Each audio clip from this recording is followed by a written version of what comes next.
Assalamualaikum warahmatullahi wabarakatuh. Perkenalkan, nama saya Muhammad Rian Hidayatullah, NIM 2241 6261 20 1400, kelas MN22G, dosen pengapu Bu Juli Yuliawati, SE, MM.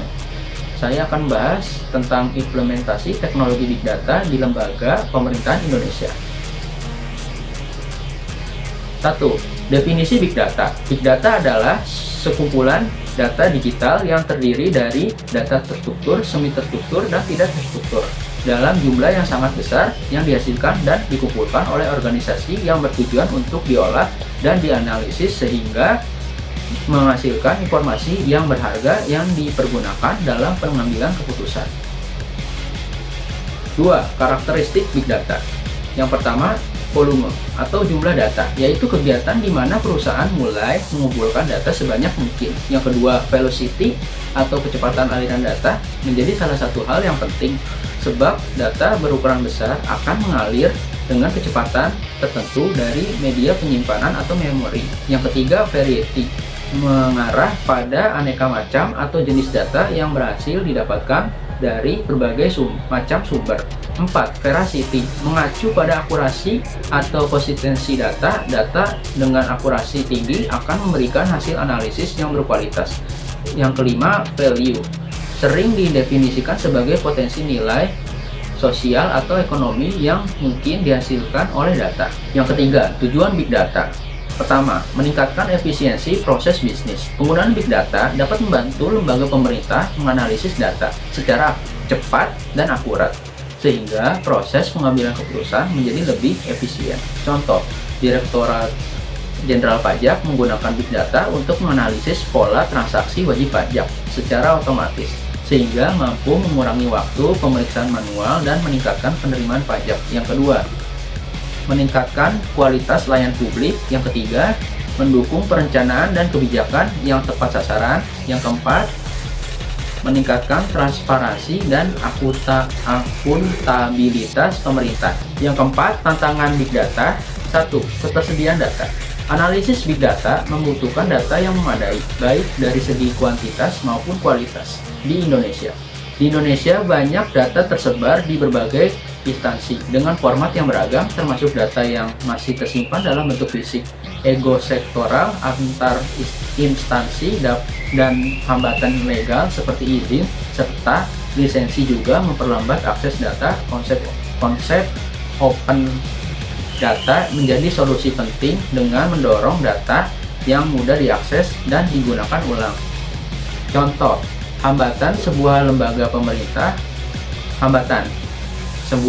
pemerintah memerlukan data lalu lintas dari Dinas Perhubungan, tetapi harus melalui proses perizinan yang lama. Solusi untuk open data.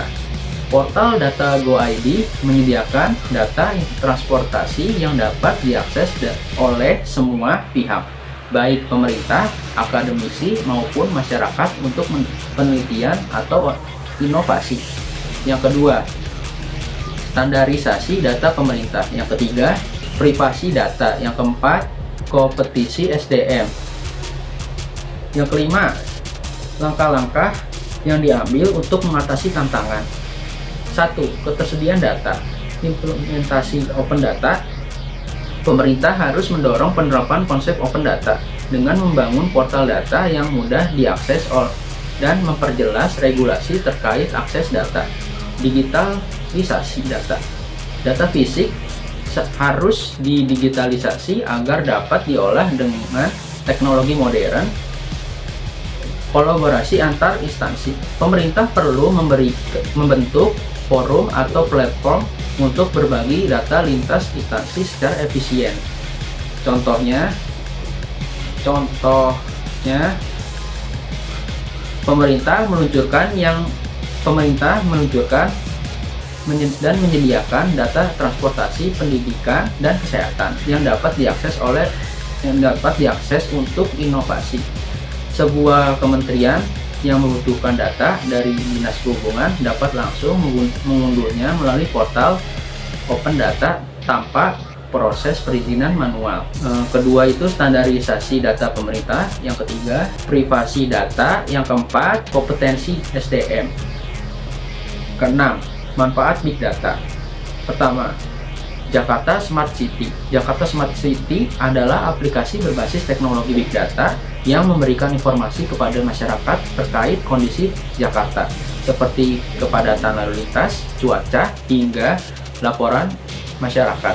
Data dikumpulkan dari berbagai sumber seperti CCTV, aplikasi laporan masyarakat, dan sensor lalu lintas. Contoh, aplikasi seperti Clue memungkinkan warga Jakarta melaporkan masalah seperti banjir, kemacetan, atau fasilitas umum yang rusak. Data ini diolah untuk membantu pemerintah merespon lebih cepat dan membuat kebijakan berbasis data. Yang kedua, Open Data Kota Banda Aceh. Yang ketiga, Big Data untuk antisipasi bencana alam. Yang keempat, Big Data di sektor pariwisata. Kesimpulan, implementasi teknologi Big Data di lembaga pemerintahan Indonesia bertujuan untuk meningkatkan efisiensi, kualitas layanan publik, transparansi, dan pengambilan kebijakan berbasis data. Contohnya adalah Jakarta Smart City yang memanfaatkan data real-time untuk respon cepat, serta penggunaan Big Data oleh BMKG untuk mitigasi bencana.